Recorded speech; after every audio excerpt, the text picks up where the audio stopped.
Le cours d'aujourd'hui s'intéresse à l'étude d'un spectrographe de masse.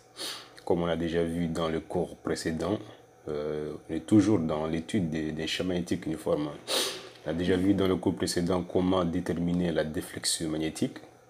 Aujourd'hui, on va s'intéresser à l'étude d'un spectromètre de masse. Alors, déjà, c'est quoi donc le principe de ce genre de dispositif est de séparer les différents isotopes d'un même élément. Donc, dans un premier temps, il faut d'abord ioniser les atomes dans une chambre appelée chambre d'ionisation. Ensuite, ces ions se seront accélérés dans cette chambre, appelée ici la chambre d'accélérateur. Et enfin, ces ions seront ensuite déviés par le champ magnétique B dans la chambre des déviations ici. Alors, cette déviation est différente suivant l'isotope, ce qui permet de les séparer.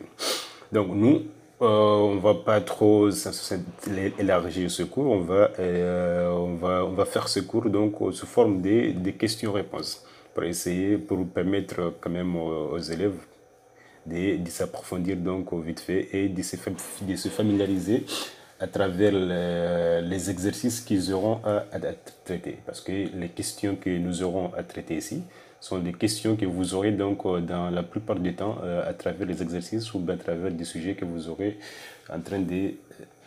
auriez en train de traiter.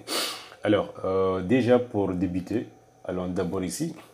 Alors, déjà, les particules ou bien les isotopes que nous aurons dans la chambre d'ionisation sont des ions, que ce soit peut-être chargé, peut-être avoir une charge positive ou bien négative. Tout dépend de la situation que vous aurez en train d'étudier.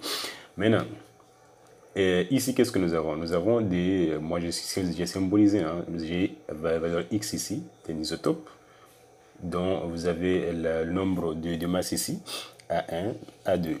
Ce sont deux isotopes. Maintenant, des mêmes charges, alpha, que je note alpha. Ça peut être plus E, ça peut être plus 2, ça peut être moins 1, ça peut être peu importe, d'une manière générale. Alors, qu'est-ce qu'on peut vous demander maintenant dans cette chambre ici? Vous avez la chambre d'accélérateur. Alors, les particules, ou bien les ions, arrivent ici, sont ionisés ici au point O. Alors, avec une vitesse initiale qui est nulle à ce point. Alors, la première question à savoir ici, c'est comment déterminer le signe de la tension ici, U ici, c'est-à-dire le signe de la différence de potentiel Vp1 moins Vp2. Alors, il y a deux possibilités qui se présentent dans ce genre de dispositif. Soit, si nous avons la charge Q qui est positive ici, c'est-à-dire Q est égal à alpha qui est ici, fois la charge élémentaire. Si cette charge elle est positive, alors le vecteur champ électrique et le vecteur vitesse ont au même sens. Dans ce cas, la différence de potentiel est des signes positifs. Dans ce cas, peut-être on peut vous donner un exemple. Je considère par exemple les ions Cu2+. Dans ce cas, à quoi vaut alpha? Alpha pour nous, ça va être égal à 2+. Donc je vais prendre Q, ça sera égal à alpha qui est 2+, ça sera 2+ maintenant donc fois E. Maintenant 2+, donc ça sera donc fois E, ça va me donner 2E qui sera positif. Et maintenant, je peux conclure cette fois-ci, comme la charge est positive, alors le vecteur champ E et le vecteur vitesse ont le même sens. Et par conséquent, la différence de potentiel est des signes positifs. Voilà, j'ai ceci. Là, je peux présenter la situation suivante. Là, vous avez le vecteur vitesse et le vecteur champ E qui ont donc, on a dit qu'ils ont le même sens, on est d'accord. Maintenant, pour choisir, donc, pour mettre les signes des plaques P1 et P2, il faut juste savoir que le champ E, il est toujours dirigé de la plaque positive à la plaque négative. Dans ce cas, à partir de là, on peut savoir que la plaque P1 doit être chargée positivement et la plaque P2 doit être chargée négativement. Et maintenant, deuxième situation, c'est le moment où la charge Q des particules est inférieure à 0. Dans ce cas, le champ E et le vecteur E ont des sens opposés. Dans ce cas, le signe de la différence de potentiel est des signes négatifs. Par exemple, On peut choisir les ions, par exemple, CCl-. Ici, à quoi vaut alpha? Alpha, pour nous, est égal à moins 1, hein, comme vous le voyez ici. Donc, on peut marquer ici. Q est égal à moins 1 fois E, ça nous donne moins E, qui est inférieur à 0. Dans ce cas, le champ E et le vecteur VE ont des sens opposés. Dans ce cas, le signe de la différence de potentiel est des signes négatifs. Alors, je peux avoir la situation suivante. Là, j'ai le vecteur vitesse. Le vecteur vitesse est toujours dirigé de O vers O1. Ça ne va pas changer. Maintenant, comme la charge donc, de la particule est négative, alors le vecteur champ E doit s'opposer par rapport au vecteur vitesse, comme vous le voyez. Et maintenant, comme le champ E se déplace de la plaque P2 à la plaque P1, cela signifie que la plaque P2 doit être chargée positivement et la plaque P1 doit être chargée négativement. Et maintenant, comme vous le voyez, la force électrostatique aussi doit s'opposer par rapport au champ E parce que nous avons une charge qui est négative. Alors, autre question encore qu'on peut vous demander cette fois-ci, c'est d'exprimer par exemple les vitesses V1, V2 des deux ions au point O ici. Pour ce faire, vous allez appliquer le théorème de l'électrostatique entre O et O1. Et il faut savoir aussi que la particule dans cette région elle est soumise à la force électrostatique. Donc on va écrire. Alors, l'énergie cinétique au point O1 est égale au travail de la force électrostatique. Pourquoi? Parce que l'énergie cinétique au point O est nulle, égale à 0. Donc, l'énergie cinétique au point 1, au point O1 ici est égale à la variable solide de Q fois U. Mais on sait que la charge de la particule est une constante, la tension U est une constante, donc l'énergie cinétique qui est là est une constante. On est d'accord? Donc on peut conclure que l'énergie cinétique de la particule P1 est égale à l'énergie cinétique de la particule P2 qui est égale ici à la variable solide de Q fois U, qui est une constante. À partir de là, on peut remplacer. Et on peut écrire n demi M1V1 qui correspond à l'énergie cinétique C1, qui est égal aussi n demi M2V2 au carré qui correspond à l'énergie cinétique C2, qui est égal à la variable solide de Q fois U. À partir de là, vous pouvez tirer V1 et V2. Et nous avons les deux vitesses là. Et maintenant, vous pouvez donc parfois vous demander d'établir une relation donc liant la vitesse V1 et V2 et la masse M1 et la masse M2. Pour ce faire, vous allez élever la vitesse V1 au carré. V1 au carré, vous aurez égal à 2 valeur absolue de QU sur M1 et V2, vous aurez l'expression suivante. Et à partir de là, vous allez prendre le rapport V1 au carré sur V2 au carré, l'expression 2QU va simplifier, et l'autre ici va simplifier, et vous aurez M2 sur M1. Là, vous allez prendre la racine carrée et vous aurez l'expression suivante. Donc, la vitesse de la particule P1 sur la vitesse de la particule P2 est égale à racine carrée de la masse M2 sur la masse M1. Or, on sait que la masse des ions est égale à un nombre d'atomes fois l'unité de la masse atomique, qui est U, qui correspond à 1,67 fois 10 puissance moins 27 kg. Et la charge Q que nous avons ici est égale à alpha, qui est là, fois E. E est égal à ici la charge élémentaire qui est de 1,6 fois 10 puissance moins 19 coulombs en question. Et maintenant, la question encore qu'on peut vous demander, c'est de savoir maintenant comment donc démontrer que les ions donc arrivés dans la chambre de déviation donc auront un mouvement circulaire uniforme. Alors pour ce faire, il faut d'abord savoir que lorsque les ions rentrent dans cette chambre de déviation, ils auront un mouvement circulaire uniforme, d'accord? Et maintenant, ils seront aussi soumis à la force de Lorentz, qui est la force magnétique. Donc on peut écrire dans cette région. Et maintenant, on doit appliquer le théorème de centre d'inertie, c'est-à-dire la force magnétique doit être égale à la masse fois le vecteur accélération. Donc on tire le vecteur accélération ici. Et maintenant, on va supposer pour nous, dans notre cas, que la charge de la particule est positive. Dans ce cas, on va utiliser la base de Freinet. Et maintenant, comme la déviation des particules se fait vers le haut, dans ce cas, on va conclure que la force magnétique doit se diriger aussi vers le haut. Si la déviation était donc dans le sens vers le bas, dans ce cas, la force magnétique allait se diriger aussi vers le bas. Ouais, d'accord. Maintenant, je place. Dans ce cas, vous aurez que la force magnétique va être dirigée vers le haut, comme vous le voyez ici. Et maintenant, comme la charge est positive, dans ce cas, vous aurez que la vitesse va aller dans ce sens, mais QV aussi va aller dans ce sens. Dans ce cas, vous aurez FMQV, donc dans le champ magnétique, doit être rentrant, comme je l'ai présenté ici. Alors, maintenant, on voit que comme la force magnétique, elle est donc centripète, dans ce cas, on va utiliser la base défrénée. On va écrire que la force magnétique serait égale à la variable absolue de Q fois B, fois QV, QB porté par le vecteur normal N.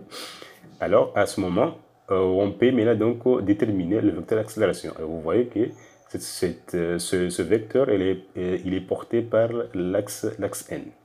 Alors, on peut tout simplement déduire que le vecteur d'accélération, il est centripète, puisqu'il est porté par le vecteur N. Et maintenant, on peut écrire que A dans la base défrénée A est égal à AT porté par la tangente, plus AN porté par la normale. Or, AT est égal à la dérivée de V par rapport au temps porté par T, et AN égale à la dérivée égale à la vitesse V au carré sur R. Maintenant, on a déjà établi que le vecteur accélération, il est suivant N. Donc, si vous regardez là, en faisant une identification, on remarque très bien que ici, on n'a pas un vecteur T. Cela signifie que cette grandeur qui est là, cette grandeur, cette dérivée dv par rapport à t doit être égale à 0. Donc, on va voir ici dv par rapport à dt égale à 0. Dans ce cas, la vitesse est une constante. Et là, vous pouvez conclure que vous avez un mouvement qui est uniforme. Et maintenant, ce qui nous reste à faire, c'est quoi? C'est de démontrer que le mouvement est circulaire. À partir de là, vous allez encore revenir ici. Vous allez faire une identification, c'est-à-dire v au carré sur r est égal à la variable absolue de q v b sur m. Et là, vous tirez R égale à mv sur variable absolue de QB. Alors, la masse de la particule est une constante. La vitesse est une constante. La charge de la particule est une constante. Le champ magnétique est une constante. Donc, R est une constante. Donc, là, on va conclure que le mouvement est circulaire. Donc, dès que vous arrivez à démontrer que la valeur du rayon donc, est une constante, alors le mouvement est circulaire. Et par conséquent, le mouvement des particules est circulaire uniforme des rayons respectifs. R1 est égal à M1 V1 sur la variable absolue de QB et R2 est égal à M2 V2 sur la variable absolue de Q fois B. Et maintenant, la question suivante encore qu'on peut vous poser dans ce genre de dispositif, c'est par exemple déterminer l'expression de R1 et R2 en fonction de M1 et M2. Alors, dans ce cas, vous allez prendre l'expression de R1 que vous avez ici, vous allez élever cette expression au carré. En élevant au carré, donc vous allez avoir ceci. R1 au carré c'est égal à 2M1U sur variable absolue de QB au carré. Alors ici, vous allez juste remplacer V1 au carré par sa valeur, c'est-à-dire la vitesse qu'on a déterminée au point O1 ici. Et maintenant, vous pouvez faire pareil, c'est-à-dire déterminer aussi le rayon R2. Donc R2, vous aurez égal à 2 fois M2U sur la variable absolue de Q fois B au carré. Donc on aura ceci. Et à partir de là, j'ai R1, c'est-à-dire ici, en prenant la racine carrée, puisque j'ai R1 au carré. Donc, pour avoir R1, vous allez prendre la racine carrée de 2M1 fois U sur la variable absolue de Q fois B au carré. B au carré, donc, en racine carrée, vous pouvez le sortir dehors, par exemple, laquelle vous avez ici 1 sur B. Maintenant, vous allez prendre R1 sur R2. Et voilà, les termes 2M1U sur B vont simplifier, puisque vous le voyez qu'ils sont dans les deux équations. Et là, vous aurez R1 sur R2 sera égal à la racine carrée de M1 sur M2. Donc, c'est une expression liant donc la valeur de la masse M1 sur la masse M2. On est d'accord. Donc, parfois, dans les exercices aussi, on peut vous demander. Donc, si on vous pose la question, il faut être en mesure d'établir ce genre d'expressions. Maintenant, la question suivante encore qu'on peut vous demander, maintenant, c'est le calcul de la distance C1-C2. Donc, qu'est-ce que nous allons faire? Déjà, il faut bien voir que les particules dans la chambre de déviation auront une trajectoire circulaire. Dans ce cas, ils vont décrire cette trajectoire-là, c'est-à-dire OC1 sera une demi-cercle, et l'autre ici, OC2, notre demi-cercle en question. Et maintenant, on va écrire que OC1 va présenter le diamètre du cercle C1, OC2 va présenter donc le diamètre du cercle C2. Et maintenant, on va écrire que la distance C1-C2 sera égale à O1-C1, O1-C2 moins O1-C1. Et voilà, comme on a dit que O1-C2 représente le diamètre, ça égale à 2 fois R, donc ce sera 2R2 moins 2R1. Maintenant, si vous avez déjà calculé les rayons de la trajectoire de chaque particule, donc vous pouvez calculer la distance. Sinon, vous allez remplacer R2 par son expression. et R1 par son expression qui est là. Et là, vous pouvez avoir ceci. Et maintenant, vous pouvez factoriser par 1 sur b racine carrée de 2u sur v absolu de q. Donc, et vous aurez l'expression finale de la distance C1, C2. Donc, dans les exercices aussi, parfois, on peut vous demander d'exprimer la distance C1, C2 en fonction de B, U, Q, M1 et M2. Donc là, il faut être aussi être à mesure de démontrer donc ce genre d'expressions. Alors, ce qu'on peut vous demander par la suite, c'est peut-être déterminer le temps mis par chaque ion pour atteindre leur point d'impact, c'est-à-dire pour la particule P1. Quel sera donc le temps que va mettre cette particule pour atteindre le point C1, le point C1 que nous avons ici. Et maintenant, qu'est-ce que nous allons faire? On a déjà dit que la trajectoire des particules dans cette chambre est circulaire uniforme. Alors, pardon, le mouvement de la trajectoire est circulaire uniforme. Dans ce cas, on va écrire que le temps t est égal à la valeur de l'angle décrit divisé par la vitesse angulaire. Maintenant, comme le cercle décrit ici, nous avons un demi-cercle, n'est-ce pas? O1, C1. Dans ce cas, l'angle décrit ici, c'est un angle de 180. Et l'autre en même temps, c'est un angle de 180. Parce que vous voyez, on part du point O1, on vient ici dans le point C1. Donc l'angle décrit ici, cet angle-là, il vaut 180. L'autre encore, cet angle-là vaut 180. Dans ce cas, θ, il faut convertir cet angle-là en radian, ça va être égal à pi radian. Dans ce cas-là, on va écrire, comme nous avons un mouvement circulaire uniforme, la vitesse est égale à R oméga. Et là, je remplace l'expression du rayon R1 qui est égal à M1 V1 sur la valeur absolue de QB fois oméga 1. À partir de là, qu'est-ce que vous voyez? On peut simplifier V1, et puis je tire oméga. Oméga 1 est égal à la valeur absolue de QB sur la masse M1. Et à partir de là, je peux maintenant, donc, comme les particules ont même décrit donc, même angle, c'est-à-dire l'angle θ1 est égal à pi, et θ2 est égal à pi aussi. Dans ce cas, on peut écrire que le temps mis par chaque ion pour atteindre leur point d'impact est respectivement T1 est égal à pi M1 sur valeur absolue de QB et T2 est égal à pi M2 sur valeur absolue de QB. Et vous voyez très bien que si vous prenez encore le rapport T1 sur T2, vous aurez quoi? Vous aurez M1 sur M2 parce que pi QB vont se simplifier. Donc vous pouvez avoir que T1 sur T2 c'est égal à M1 sur M2. Voilà.